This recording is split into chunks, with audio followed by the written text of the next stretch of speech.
ನಮಸ್ಕಾರ ಸ್ನೇಹಿತರೆ, ನಮ್ಮ ಮೈಥಾಲಜಿ ಮೀಡ್ಸ್ ಮೀ ಚಾನೆಲ್ಗೆ ನಿಮಗೆಲ್ಲರಿಗೂ ಸ್ವಾಗತ. ಶಿವಪುರಾಣದ ಪ್ರಕಾರ ಸುಧರ್ಮ ಮತ್ತು ಸುದೇಹ ಎಂಬ ದಂಪತಿಗಳಿಗೆ ಮಕ್ಕಳಾಗದ ಕಾರಣ ತನ್ನ ಸಹೋದರಿ ಕುಸುಮಾಳನ್ನು ಮದುವೆ ಮಾಡಿಕೊಳ್ಳುತ್ತಾರೆ. ಕುಸುಮಳಿಂದ ಜನಿಸಿದ ಮಗುವಿನ ಮೇಲೆ ಅಸೂಯೆಪಟ್ಟ ಸುದೇಹ ಕುಸುಮಳ ಮಗನನ್ನು ಕೊಂದು ಕೆರೆಯಲ್ಲಿ ಎಸೆಯುತ್ತಾಳೆ. ಆದರೂ ಕುಸುಮಳು ಶಿವನ ಭಕ್ತಿಯನ್ನು ಮುಂದುವರಿಸುತ್ತಾಳೆ. ಅವಳ ಭಕ್ತಿಗೆ ಮೆಚ್ಚಿ ಶಿವನು ಪ್ರತ್ಯಕ್ಷನಾಗಿ ಅವಳ ಮಗನನ್ನು ಬದುಕಿಸುತ್ತಾನೆ ಮತ್ತು ಸುದೇಹಳನ್ನು ಕ್ಷಮಿಸುತ್ತಾನೆ. ಭಕ್ತರ ಕೋರಿಕೆ ಮೇರೆಗೆ ಶಿವನು ಅಲ್ಲಿ ಜ್ಯೋತಿರ್ಲಿಂಗವಾಗಿ ನೆಲೆಸುತ್ತಾನೆ. ಗೃಷ್ಣೇಶ್ವರ ಹೆಸರಿನ ಅರ್ಥ ಗೃಷ್ಣ ಎಂದರೆ ದಯೆ ಅಥವಾ ಕರುಣೆ. ಭಕ್ತರ ಮೇಲೆ ದಯೆ ತೋರುವವನು ಎಂಬ ಅರ್ಥದಲ್ಲಿ ಈ ದೇವಾಲಯಕ್ಕೆ ಗೃಷ್ಣೇಶ್ವರ ಎಂಬ ಹೆಸರು ಬಂದಿತು. ದಂತಕಥೆಯ ಪ್ರಕಾರ ಶಿವಭಕ್ತೆಯಾದ ಕುಸುಮ ಎಂಬಾಕೆಯ ಭಕ್ತಿಗೆ ಮೆಚ್ಚಿ ಶಿವನು ಇಲ್ಲಿ ನೆಲೆಸಿದನು. ನಿರ್ಮಾಣ: ಈ ದೇವಾಲಯವು ಪ್ರಸ್ತುತ 18ನೇ ಶತಮಾನದಲ್ಲಿ ಇಂದೋರಿನ ರಾಣಿ ಅಹಲ್ಯಾಬಾಯಿ ಹೋಲ್ಕರ್ ಅವರು ಜೀರ್ಣೋದ್ಧಾರಗೊಳಿಸಿದರು.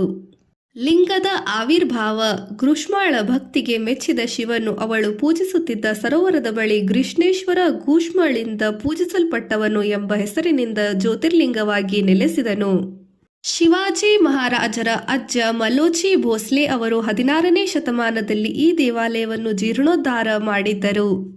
ಮಹಾರಾಷ್ಟ್ರದ ಔರಂಗಾಬಾದ್ ಜಿಲ್ಲೆಯ ಎಲ್ಲೋರಾ ಬಳಿ ಇರುವ ಗೃಷ್ಣೇಶ್ವರ ಜ್ಯೋತಿರ್ಲಿಂಗವು 12 ಜ್ಯೋತಿರ್ಲಿಂಗಗಳಲ್ಲಿ ಕೊನೆಯದು. ಗೂಷ್ಮ ಎಂಬ ಭಕ್ತಿಯ ನಿಷ್ಕಲ್ಮಶ ಭಕ್ತಿಗೆ ಮೆಚ್ಚಿ ಆಕೆಯ ಸಹೋದರಿಯಿಂದ ಕೊಲೆಯಾದ ಮಗನನ್ನು ಶಿವನು ಪುನರ್ಜೀವನಗೊಳಿಸಿ ಆಕೆಯ ನಿರ್ಮಿಸಿದ ಸರೋವರದ ಬಳಿ ಲಿಂಗರೂಪದಲ್ಲಿ ನೆಲೆಸಿದ ಕತೆ ಇದರ ಹಿಂದಿನ ಕತೆ ಇದೆ. ಗೃಷ್ಣೇಶ್ವರ ಅಥವಾ ಗೃಣೇಶ್ವರ ಎಂದು ಸಹ ಕರೆಯುತ್ತಾರೆ. ಗೃಷ್ಣೇಶ್ವರ ದೇವಾಲಯದ ಹಿನ್ನೆಲೆ, ಸ್ಟೋರಿ ಬಿಹೈಂಡ್ ದ ಟೆಂಪಲ್.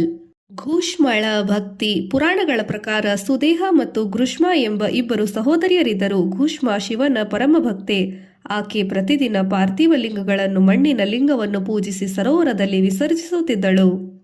ಪ್ರಮುಖ ಮಾಹಿತಿಗಳು: ಸ್ಪರ್ಶ ದರ್ಶನ: ಭಕ್ತರು ನೇರವಾಗಿ ಜ್ಯೋತಿರ್ಲಿಂಗವನ್ನು ಸ್ಪರ್ಶಿಸಿ ಅಭಿಷೇಕ ಮಾಡಬಹುದು. ವಾಸ್ತುಶಿಲ್ಪ: ದೇವಾಲಯವು 18ನೇ ಶತಮಾನದ ಶೈಲಿಯಲ್ಲಿದ್ದು ಅದ್ಭುತವಾದ ಕೆಂಪು ಕಲ್ಲಿನ ವಿನ್ಯಾಸವನ್ನು ಹೊಂದಿದೆ.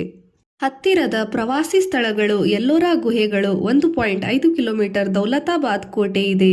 ತಲುಪುವುದು ಹೇಗೆ? ಔರಂಗಾಬಾದ್ ವಿಮಾನ ನಿಲ್ದಾಣ ಅಥವಾ ರೈಲ್ವೆ ನಿಲ್ದಾಣದಿಂದ ಸುಮಾರು 30 ರಿಂದ 35 ಕಿಲೋಮೀಟರ್ ದೂರದಲ್ಲಿದೆ. ಕಥೆಯ ಪ್ರಕಾರ ಗೂಷ್ಮಾಳ ಮಗನನ್ನು ಸುದೇಹಳು ಕೊಲೆ ಮಾಡಿದಳು. ಆದರೆ ಗೂಷ್ಮಾಳು ಅಚಲ ಸ್ಥಿರ ಭಕ್ತಿಗೆ ಮೆಚ್ಚಿ ಸಂತುಷ್ಟನಾದ ಶಿವನು ಆಕೆಯ ಮಗನನ್ನು ಪುನಃ ಬದುಕಿಸಿದನು.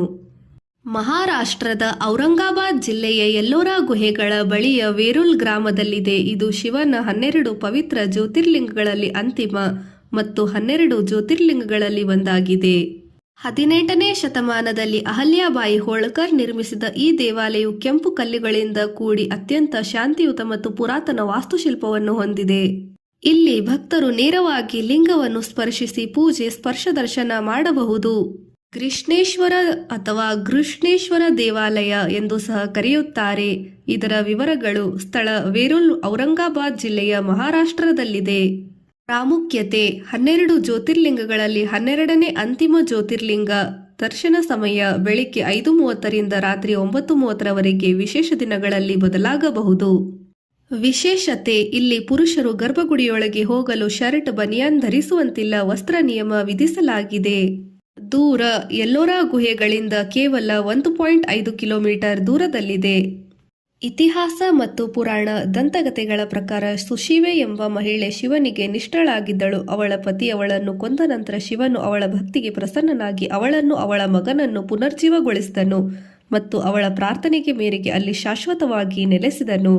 ಗೃಷ್ಣೇಶ್ವರ ಜ್ಯೋತಿರ್ಲಿಂಗ ಮಂದಿರವು 44,000 ಚದರ ಅಡಿ ವಿಸ್ತೀರ್ಣದಲ್ಲಿ ಕಪ್ಪು ಕಲ್ಲಿನಿಂದ ನಿರ್ಮಿಸಲ್ಪಟ್ಟಿದೆ. ಇದು ವಿವಿಧ ಶಿಲ್ಪಗಳು ಮತ್ತು ಅದರ ಒಳಹೊರಗೆ ಗೋಡೆಗಳ ಮೇಲೆ ಉತ್ತಮ ವಿನ್ಯಾಸಗಳನ್ನು ಹೊಂದಿದೆ. ಮಂದಿರದ ಗರ್ಭಗೃಹದಲ್ಲಿ ಜ್ಯೋತಿರ್ಲಿಂಗದ ಮೂರ್ತಿ ಇದೆ ಮತ್ತು ಮುಖ್ಯ ಬಾಗಿಲಿನ ಮುಂದೆ ಶಿವನ ನೆಚ್ಚಿನ ಭಕ್ತ ನಂದಿಯ ದೊಡ್ಡ ಮೂರ್ತಿಯೂ ಇದೆ. ಶಿವಾಜಿ ಮಹಾರಾಜರ ಅಜ್ಜ ಮಲೋಜಿ ಭೋಸ್ಲೆ ಅವರು 16ನೇ ಶತಮಾನದಲ್ಲಿ ಈ ದೇವಾಲಯವನ್ನು ಜೀರ್ಣೋದ್ಧಾರ ಮಾಡಿದ್ದರು. ಲಿಂಗದ ಆವಿರ್ಭಾವ: ಗೃಷ್ಮಾಳ ಭಕ್ತಿಗೆ ಮೆಚ್ಚಿದ ಶಿವನು ಅವಳು ಪೂಜಿಸುತ್ತಿದ್ದ ಸರೋವರದ ಬಳಿ ಗೃಷ್ಣೇಶ್ವರ ಗೂಷ್ಮಳಿಂದ ಪೂಜಿಸಲ್ಪಟ್ಟವನು ಎಂಬ ಹೆಸರಿನಿಂದ ಜ್ಯೋತಿರ್ಲಿಂಗವಾಗಿ ನೆಲೆಸಿದನು. ನಿರ್ಮಾಣ. ಈ ದೇವಾಲಯವು ಪ್ರಸ್ತುತ 18ನೇ ಶತಮಾನದಲ್ಲಿ ಇಂದೋರಿನ ರಾಣಿ ಅಹಲ್ಯಾಬಾಯಿ ಹೋಲ್ಕರ್ ಅವರು ಜೀರ್ಣೋದ್ಧಾರಗೊಳಿಸಿದರು. ದಂತಕಥೆಯ ಪ್ರಕಾರ ಶಿವಭಕ್ತೆಯಾದ ಕುಸುಮ ಎಂಬಾಕೆಯ ಭಕ್ತಿಗೆ ಮೆಚ್ಚಿ ಶಿವನು ಇಲ್ಲಿ ನೆಲೆಸಿದನು. ಶಿವಪುರಾಣದ ಪ್ರಕಾರ ಸುಧರ್ಮ ಮತ್ತು ಸುದೇಹ ಎಂಬ ದಂಪತಿಗಳಿಗೆ ಮಕ್ಕಳಾಗದ ಕಾರಣ ತನ್ನ ಸಹೋದರಿ ಕುಸುಮಳನ್ನು ಮದುವೆ ಮಾಡಿಕೊಳ್ಳುತ್ತಾರೆ. ಕುಸುಮಳಿಂದ ಜನಿಸಿದ ಮಗುವಿನ ಮೇಲೆ ಅಸೂಯೆಪಟ್ಟ ಸುದೇಹ ಕುಸುಮಳ ಮಗನನ್ನು ಕೊಂದು ಕೆರೆಯಲ್ಲಿ ಎಸೆಯುತ್ತಾಳೆ. ಆದರೂ ಕುಸುಮಳು ಶಿವನ ಭಕ್ತಿಯನ್ನು ಮುಂದುವರಿಸುತ್ತಾಳೆ. ಅವಳ ಭಕ್ತಿಗೆ ಮೆಚ್ಚಿ ಶಿವನು ಪ್ರತ್ಯಕ್ಷನಾಗಿ ಅವಳ ಮಗನನ್ನು ಬದುಕಿಸುತ್ತಾನೆ ಮತ್ತು ಸುದೇಹಳನ್ನು ಕ್ಷಮಿಸುತ್ತಾನೆ. ಭಕ್ತರ ಕೋರಿಕೆ ಮೇರೆಗೆ ಶಿವನು ಅಲ್ಲಿ ಜ್ಯೋತಿರ್ಲಿಂಗವಾಗಿ ನೆಲೆಸುತ್ತಾನೆ. ಗೃಷ್ಣೇಶ್ವರ ಹೆಸರಿನ ಅರ್ಥ ಗೃಷ್ಣ ಎಂದರೆ ದಯೆ ಅಥವಾ ಕರುಣೆ. ಭಕ್ತರ ಮೇಲೆ ದಯೆ ತೋರುವವನು ಎಂಬ ಅರ್ಥದಲ್ಲಿ ಈ ದೇವಾಲಯಕ್ಕೆ ಗೃಷ್ಣೇಶ್ವರ ಎಂಬ ಹೆಸರು ಬಂದಿತು. ಮುಖ್ಯ ಆಕರ್ಷಣೆಗಳು. ಈ ದೇವಾಲಯವು 5 ಅಂತಸ್ತಿನ ಶಿಖರ ವಿಶಿಷ್ಟ ರಚನೆಯನ್ನು ಹೊಂದಿದೆ. ದೇವಾಲಯದ ಒಳಗೆ ಗರ್ಭಗುಡಿಯಲ್ಲಿ ಶಿವಲಿಂಗವಿದೆ ಮತ್ತು ನಂದಿಯ ಸುಂದರ ವಿಗ್ರಹವಿದೆ. ಇದು ವೇರಲ್ ಎಲ್ಲೋರಾ ಗುಹೆಗಳ ಹತ್ತಿರದಲ್ಲೇ ಇರುವುದರಿಂದ ಪ್ರವಾಸಿಗರು ಹೆಚ್ಚಾಗಿ ಭೇಟಿ ನೀಡುತ್ತಾರೆ.